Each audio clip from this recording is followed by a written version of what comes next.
এজন্য বিশ্বনবী বলতেন আসাদুহুম ফি আমরিল্লাহি ওমর, আমার দ্বীনের ব্যাপারে সবচেয়ে কঠোর ওমর। বিশ্বনবী বলতেন আমার পরে কোনো নবী নাই, কোনো রাসূল নাই, তবে আমার পরে যদি কেউ নবী হতো আমার ওমর নবী হয়ে যেত।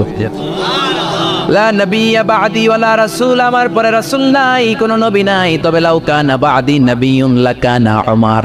প্রভু তুমি বলেছ রাসূল দেবে না, বলনি দেবে না ওমর, বলনি দেবে না হামজা তারি, খালিদ বিজয়ী সমর। প্রভু তুমি বলেছ রাসূল দেবে না, বলনি দেবে না ওমর, বলনি দেবে না হামজা তারি, খালিদ বিজয়ী সমর। প্রভু তুমি বলেছ রাসূল দেবে না। আল্লাহু আকবার। মদিনায় যত মুনাফিক ছিল জমের মতো ভয় পাইতো সাইয়েদনা ওমরকে।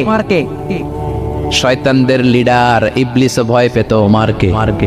বিশ্বনবী বলেন ওয়াল্লাযী নাফসি বিয়াদিহি, ওমর ওই সত্তার কসম যেই সত্তার হাতে আমার আত্মা, মা লাকিয়াকা শাইতানু সালিকান ফাজ্জান ইল্লা সালাকা ফাজ্জান গায়রা ফাজ্জিক। ওরে ওমর, শয়তান যদি তোমারে কোনো রাস্তায় দেখে, ইবলিস যদি তোমারে কোনো রাস্তা দিয়ে হাঁটতে দেখে, ইবলিস ওই রাস্তা রেখে দিয়ে অন্য রাস্তা দিয়ে হাঁটে। ইবলিসও সাইয়েদনা ওমর ফারুককে দেখলে, এই রাস্তা দিয়ে দেখলে ওর বাপের কি জীবনে এই রাস্তা দিয়ে হাঁটবেন, এই রাস্তা থুইয়া ওই আরেক রাস্তা ধরবে, চিল্লায় পড়েন আল্লাহু আকবার। কাফেররা ভয় পেত, মুনাফিকরা ভয় পেত, শয়তান ভয় পেত, এমনকি বিশ্বনবীর বিবিরাও ভয় পেত। সুবহানাল্লাহ পড়েন।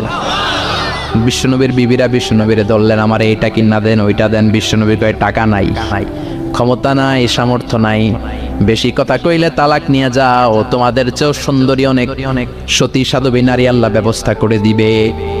বিবিরা মাঝে মাঝে খুনসুটি করতো, নবীরে ধরতো, এটা নাই ওইটা নেই, এটা দেন। একবার সব বিবিরা টাইট করে ধরছে, ও নবী আয়েশার ঘরে যেদিন থাকেন সাহাবারা বেশি হাদিয়া পাঠায় কেন, আমাদের ঘরে যেদিন থাকেন পাঠায় না কেন? কালকে জুমার নামাজের পরে ঘোষণা দিবেন সবার ঘরে সমান সমান হাদিয়া। নবী কয় আমি হাইতান্ন। ও মিয়া, কে হাদিয়া দিবে, কটুক দিবে, এটা কি ইমাম সাহেবের কাজ? ইমাম সাহেবের বাসায় কে কোন দিন কি খাওয়াবে, কি গিফট দিবে, এটা তো কে যে গিফট দিবে তার ব্যাপার। বিশ্বনবী বললেন আবু বকরকে সবাই ভালোবাসে, তাই আবু বকরের মেয়ের ঘরে যেদিন আমার ডেট পরে থাকার সময়, ওই দিন হয়তো বেশি হাদিয়া পাঠায়, তোমাদের ঘরে পাঠায় না, আমার বলার কোনো সুযোগ। বিবিরা কয় না, আপনারে বলতেই হবে। নবী কয় আমি পারবো না। বিবিরা কয় পারবেন। ইন দ্য মিন টাইম দরজার পার থেকে কে যেন সালাম দিল, আসসালামু আলাইকুম ওয়া রাহমাতুল্লাহ। বিশ্বনবী বললেন ওয়া আলাইকুমুস সালাম। বিশ্বনবী বুঝতে পারলেন সালামটা আমার ওমরের সালাম।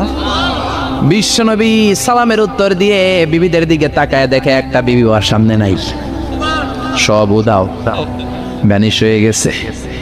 ওমর সুবহানাল্লাহ পড়বেন না?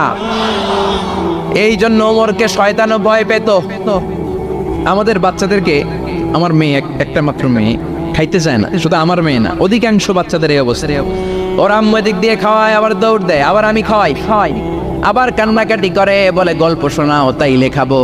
এখন গল্প শোনাইলেও খায় না।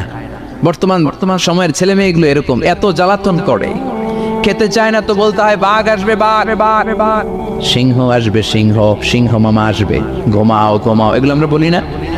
বড় দোষী তো তারা কি বলেন, বাচ্চা যদি না ঘুমায়, না খাইতে চায়, এগুলোই তো বলে। বাঘ আসবে, বিড়াল আসবে। মদিনাতে ওমরে ফারুক যখন খলিফা, মদিনার কোনো বাচ্চারা যদি না খেতে চাইতো, না ঘুমাইতে চাইতো, মদিনার মায়েরা বলতো তাড়াতাড়ি ঘুমাও, ওই যে ওমর আসতেছে, ওমর। আল্লাহু আকবার। কি শাসক ছিলেন সাইয়েদনা ওমর! সবাই